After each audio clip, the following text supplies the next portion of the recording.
അയ്യപ്പന്റെ കാശെടുത്ത് നിലനിൽക്കുന്ന തിരുവിതാംകൂർ ദേവസ്വം ബോർഡ് അയ്യപ്പനെതിരെയാണ് കോടതിയിൽ വാദിച്ചത്. ശബരിമല ഹിന്ദു ക്ഷേത്രമാണോ എന്ന തർക്കം പോലും വാസു സാറിനെ നമ്മുടെ മുഖ്യമന്ത്രി ശ്രീ പിണറായി വിജയൻ അവർ സുപ്രീം കോടതിയിലേക്ക് വിട്ടിരുന്നു. എന്നൊരു അവകാശം ഞങ്ങൾക്കുണ്ട്. അത് നൽകുന്നത് സർക്കാരിനോടും ദേവസ്വം ബോർഡിനോടും രണ്ട് റിക്വസ്റ്റാണ്. ഒറ്റയ്ക്ക് ഞാൻ മാത്രമായിട്ട് ഇന്ന് കേസ് വേണ്ട സന്ദർഭങ്ങളുണ്ട്. ശബരിമലയിൽ അയ്യപ്പൻ ഒരു നൈഷ്ഠിക ബ്രഹ്മചാരിയാണ്. സുപ്രീം കോടതിയിലെ ശബരിമല കേസ് വളരെ ശ്രദ്ധയോടെ കൈകാര്യം ചെയ്തില്ലെങ്കിൽ ദൂരവ്യാപകമായ പ്രത്യാഘാതങ്ങൾ സൃഷ്ടിക്കും. ഇതിന് ആദ്യം വേണ്ടത് ദേവസ്വം ബോർഡിന്റെ സത്യവാങ്മൂലം കുറെ കൂടെ ശക്തമാക്കണം. കഴിഞ്ഞ തവണ വളരെ വേദനയും വിഷമത്തോടെ പറയട്ടെ, ആരെയും കുറ്റം പറയാനല്ല, ദേവസ്വം ബോർഡിന്റെ സത്യവാങ്മൂലം എഴുതിയിട്ട് സത്യവാങ്മൂലത്തിൽ പറയാനുള്ള കാര്യങ്ങൾ പറയാതെ വേറെ കാര്യങ്ങൾ പറയാനായി വാസു സാറിനെ നമ്മുടെ മുഖ്യമന്ത്രി ശ്രീ പിണറായി വിജയൻ അവർ സുപ്രീം കോടതിയിലേക്ക് വിട്ടിരുന്നു. അന്ന് റിപ്പോർട്ട് ചെയ്തവർക്ക് ഒരുപക്ഷെ ഓർമ്മ കാണും. ഒന്ന് ആലോചിക്കണം, ദേവസ്വം ബോർഡ് അയ്യപ്പന്റെ കാശെടുത്ത് നിലനിൽക്കുന്ന തിരുവിതാംകൂർ ദേവസ്വം ബോർഡ് അയ്യപ്പനെതിരെയാണ് കോടതിയിൽ വാദിച്ചത്. തിരുവിതാംകൂർ ദേവസ്വം ബോർഡിന് 1248 അല്ലെങ്കിൽ 1250 ക്ഷേത്രങ്ങളും ആ 1250 ക്ഷേത്രങ്ങളെയും താങ്ങി നിർത്തുന്നത് സ്വാമി അയ്യപ്പനാണ്. കേരളത്തിലേക്ക് കോടിക്കണക്കിന് ഭക്തജനങ്ങളെ കൊണ്ടുവരുന്ന സ്വാമി അയ്യപ്പനാണ്. ആ സ്വാമി അയ്യപ്പനെതിരെയാണ് തിരുവിതാംകൂർ ദേവസ്വം ബോർഡ് സുപ്രീം കോടതിയിൽ വാദിച്ചത്. അത് വാദിച്ചത് എങ്ങനെ? എവിടെയും തൊടാത്തൊരു അഫിഡവിറ്റ് കൊടുത്തു. എന്നിട്ട് വാസു സാറിനെ മുഖ്യമന്ത്രി വേറെ വിട്ട് അവിടുത്തെ അഡ്വക്കേറ്റിനെ കൊണ്ട് ജെൻഡർ ഇക്വാലിറ്റിയാണ് പ്രധാനമെന്ന് വാദിപ്പിച്ചു. ശബരിമലയിൽ വീഴുന്ന കാശെടുത്ത് ശബരിമലക്കെതിരെ വാദിച്ചതാണ് യഥാർത്ഥത്തിൽ സംഭവിച്ചത്. പഴയ കാര്യങ്ങളാണ്, ഇത് പറയുന്നില്ല. ഇന്ത്യയിലെ സുപ്രീം കോടതിയുടെ 9 അംഗ ബെഞ്ച് ശബരിമല വിശ്വാസ സംബന്ധമായ കേസ് ഇന്ത്യയുടെ നീതിന്യായ ചരിത്രത്തിലെ നാഴികക്കല്ലായി മാറുമെന്ന കാര്യത്തിൽ സംശയമില്ല.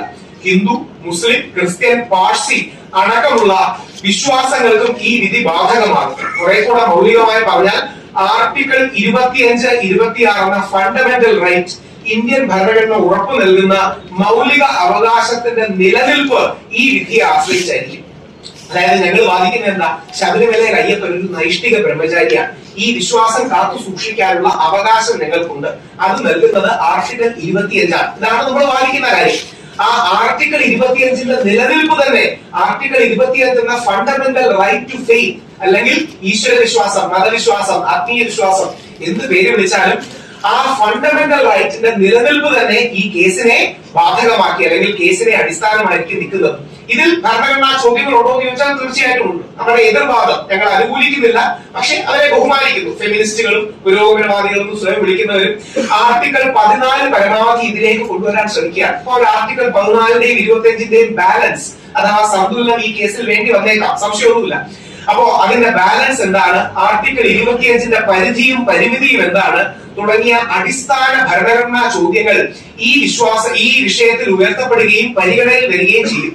ഞാൻ കഴിഞ്ഞ കേസിൽ കക്ഷിയാണ്. കഴിഞ്ഞ കേസിൽ മാത്രമല്ല, കഴിഞ്ഞ 20 വർഷം 2006 മുതൽ ഈ വിവാദം ഉണ്ടായത് മുതൽ 2007 തുടങ്ങി കോടതിയിൽ കഴിഞ്ഞ 19-20 വർഷമായിട്ട് പോകുന്ന വ്യക്തിയാണ്. ആദ്യഘട്ടങ്ങളിൽ പ്രത്യേകിച്ച് ആരും സപ്പോർട്ട് ചെയ്യാനില്ലാത്ത ഘട്ടത്തിൽ ഒറ്റയ്ക്ക് ഞാൻ മാത്രമായിട്ട് ഇന്ന് കേസ് വേണ്ട സന്ദർഭങ്ങളുണ്ട്.